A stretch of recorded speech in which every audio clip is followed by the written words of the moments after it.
Hello YouTubers, Joe Kersey here on July 13th, 2017 at 16:30 in the afternoon, Eastern time,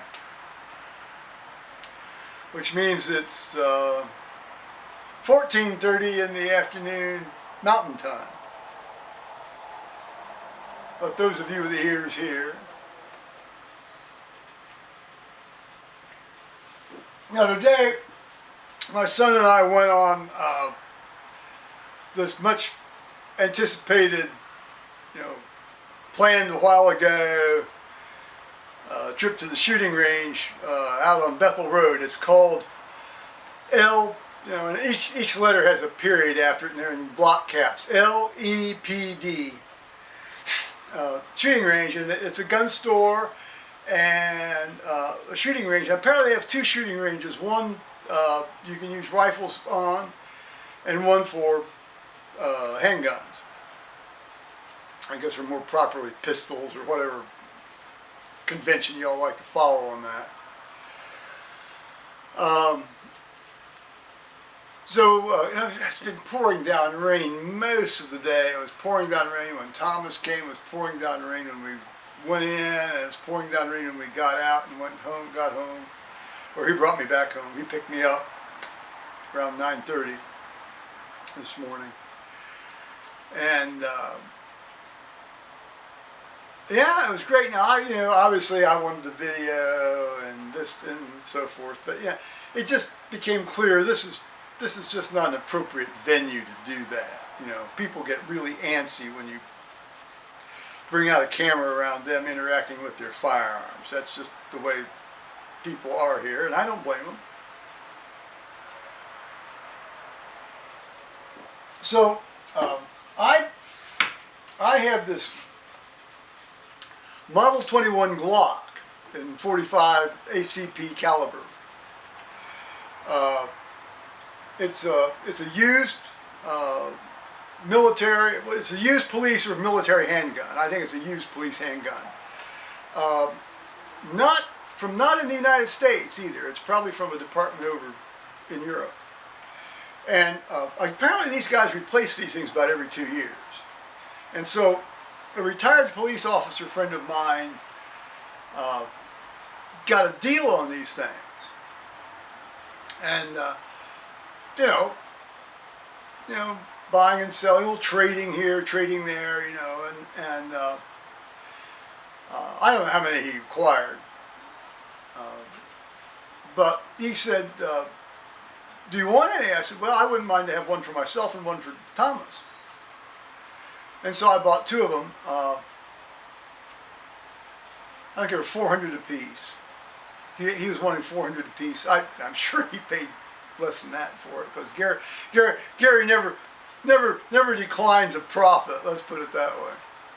And so I bought two of these. One was in I won't say considerably better shape in terms of its bore and just the way it generally fit together and its feel than this one. And I gave that one to Thomas. I gave him the better one. You're going to give your son the better gun, aren't you? So, it's been stopped up sitting here today. Now, it's gun safety all the time. It's nothing in the magazine. That's clear and inspect. Nothing in the chamber. This being a Glock, you've got the trigger safety. There's a little toggle here. And so, it's not like you have a safety switch that you have to switch on and off with. So when you pull it, I'm going to dry snap this now and not point it at you or anybody else or animal, that you care about. And it's got a nice pull. Now see, that's all free movement. Now we get a little bit, just a hair of creep. A little bit of creep, a little bit more creep. then it goes. And I like a trigger with a bit of creep. And if you shoot a lot of military firearms, they all have a bit of creep in the trigger, unless they're specifically designed as a sniper rifle with a set trigger.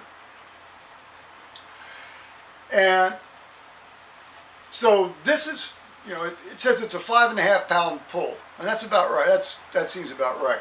Now it's just a hair big for my hands, but surprisingly, it wasn't a problem for me because I've got small hands. My son has small hands. He said the grips were too big for him. Now you can put smaller grips on this thing, as I understand it. Maybe not. Maybe that's the Generation 4, but I don't know. This may be Generation 4, but you know.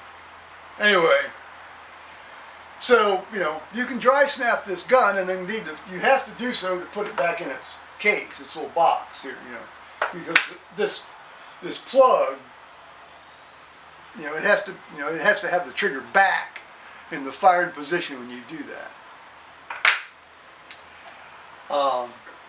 I didn't try to fire this thing without the magazine in the chamber, or the magazine in. I'll be damned. We had 13 rounds. Well, that shows you how much I was watching, huh? Okay. Yeah, it's a 13 round double column magazine. Okay.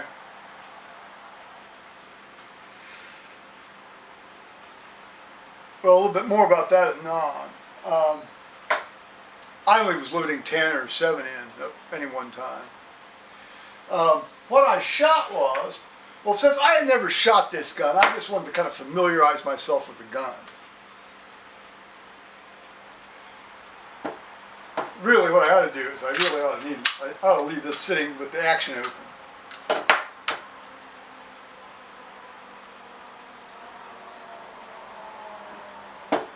Is now this, these are the awful things.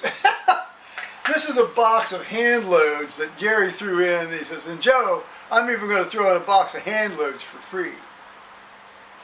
Okay. Well, I said, who hand loaded it? He says, well, it's a cop friend of mine that does a lot of hand loading. Okay, well, first thing you do when you get hand loads is you look across the top of to see if the primers are all seated at the same depth. Yeah, because that tells you if the guy's a real careful hand loader, he'll seat his primers at the same depth.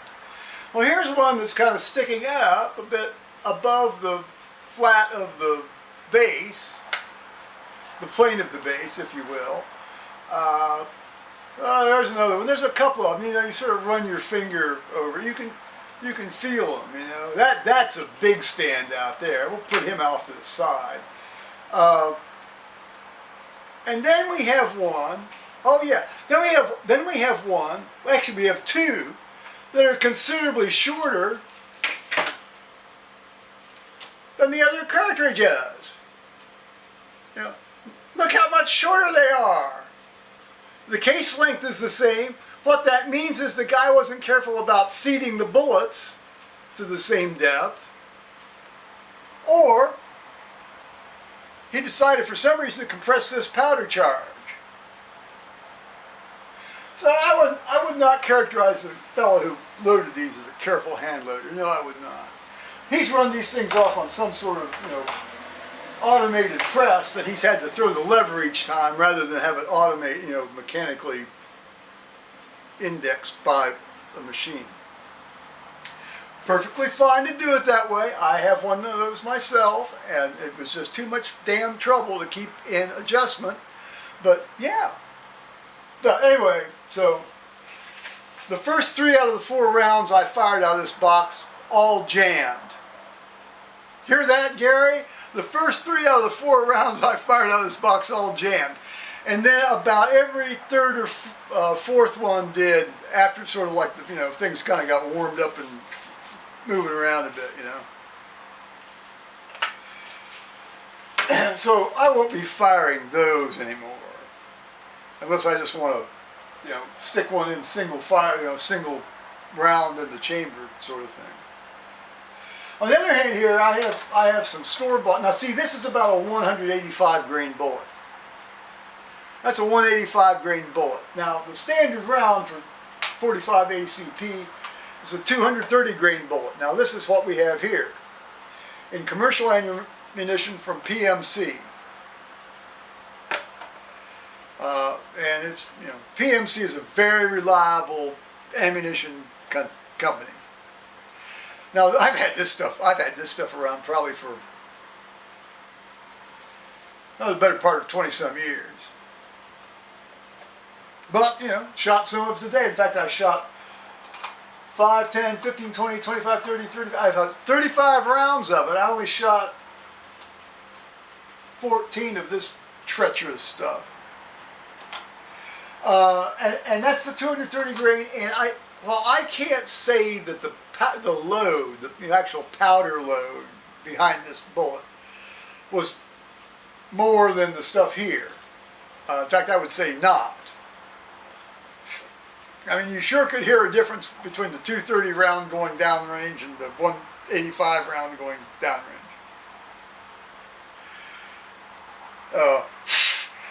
Hear me.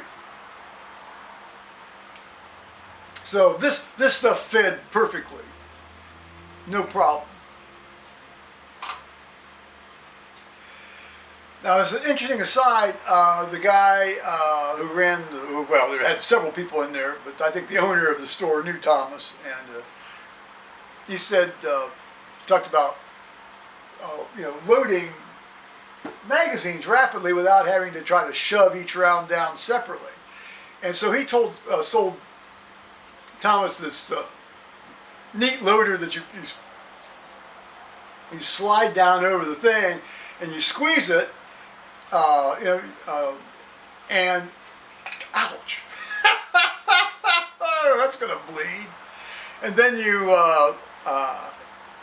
feed the, you just let the round just sort of drop down the ramp, you know, and then you press it down again and you pull it down and you squeeze, and then this little flange comes in, and it's like a shoehorn for your, it's like a repetitive, a sequential shoehorn for your magazine. The only problem is it's $37. $37. But the great thing about it is you can use it in all calibers between 380 and 44 mag. It works on single column and double column magazines. So, I mean, it's a really useful device if you're going to do a lot of loading of these magazines. But I didn't buy one. Interestingly, they had them in multiple colors. You know, choose your color. And they had these pink ones in, you know, like all the, you know, you know, be aware of titty cancer and so forth, pink. And the guy says that's our most popular seller because, you know, guys know nobody's going to steal these. You know, nobody wants to steal a titty pink, you know, magazine loader. Thomas didn't buy the titty pink one. He bought a black magazine loader. I wish I could show you the targets. Thomas took the targets home. Now he was shooting his 9mm Smith & Wesson MP. Really flat profile. It's his carry gun, you know, it's his concealed carry gun. And I don't think he had shot that before. Well, maybe he had. Well, maybe he had. Maybe it was his first time with that gun too. This was my first time shooting this Model 21. And he was doing pretty well, you know, he was doing pretty well. I mean, you know, you're always over, well, I thought I'd be all over the place initially with this thing. One, it's a new gun I've never shot before. Two, I haven't done any serious handgunning, and well, you know, any serious, all handgunning to me is serious handgunning. I haven't done any handgunning for well over 10 years. And admittedly now, I started off shooting at, you know, 15 feet because, you know, if you're going to be using one of these bad boys in your house, that's the distance, that's about the distance or, you know, less that you're going to be using it. So I want to be sure I could, you know, at least group the thing, you know, reasonable sized circle, you know, without having to be all that deliberate in my shots. Now you have to be deliberate in your shots, of course, you know, otherwise they do go all over the place. But you know, it's I really didn't practice the double tap technique. I might try to work on that at some point, but and I was getting, you know, I mean, I was getting quite, you know, you know, I mean, there wasn't any center left in the target at one point, and so Thomas had to put masking tape over it and create another new center, you know. So we were both of us doing fairly well. I noticed that when I went to the heavier ammo, I was shooting it was going slightly low from my point of aim, below my point of aim. Not much, but below. And by that time I'd moved out to like 25. I want to get an idea of the accuracy. Slightly below the center of, you know, the point of aim, and then kind of a bit off to the left. No, the right. A bit off to the right. I can't attribute that to any sort of cocking of my hand or anything. You know, sometimes you do this, or sometimes you do that. Most right-handed people do this. I've always tended to do that, and so there might have been a little bit of that. It seemed after I shot more stuff through it, it tended to more or less correct. Now I just unconsciously corrected, and you know, I've shot an awful lot of stuff in my life, so I wouldn't doubt that I probably unconsciously did a bunch of stuff. But you know, I thought, oh, here I'm going to be flinching and jerking and everything. No, I hate to brag a bit, but I was quite pleased. I expected to be a real piece of crap today, and I wasn't. So that's refreshing.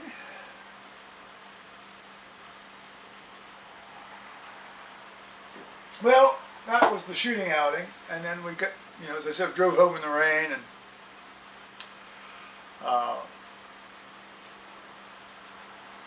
oh good, it's still turning. I like to watch the earth turn sometimes. And then Thomas was telling me some stories about going to his father-in-law's mother's funeral in St. Louis, and you know, my situation a little bit, and good grief. So it was good. He had to go off and fetch groceries for his mother here. You know, so he left around. He left about 1 o'clock, I think, in the afternoon, maybe a little earlier. So I've just been kind of, you know, horsing around as one does, you know, on the internet, and then I got some sad news. Another one of the stalwarts of the congregation, who's been dwindling a lot over the last 3 or 4 years, and is in a rest home. She fell out of her bed and broke her hip, and now she's sort of being moved onto the launching pad of hospice care.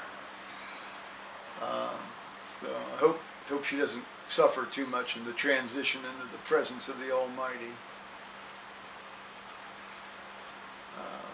Very lively woman. She was a professor of home economics at Ohio Wesleyan University. And very much sort of the church archivist. She has boxes, or had boxes and boxes and boxes of archival material from the church in her apartment when she was in independent living, before they moved her to assisted living. I don't know well, now she's in the launching pad to heaven. Well, I hope she can go through this little process with grace and dignity. So, that's about it for now. The rain is, well, it's let up, it's stopped, but you know, there's more. There's more coming. So I guess we're going to have more of the same tomorrow. So I'm going to say, bye-bye YouTubers.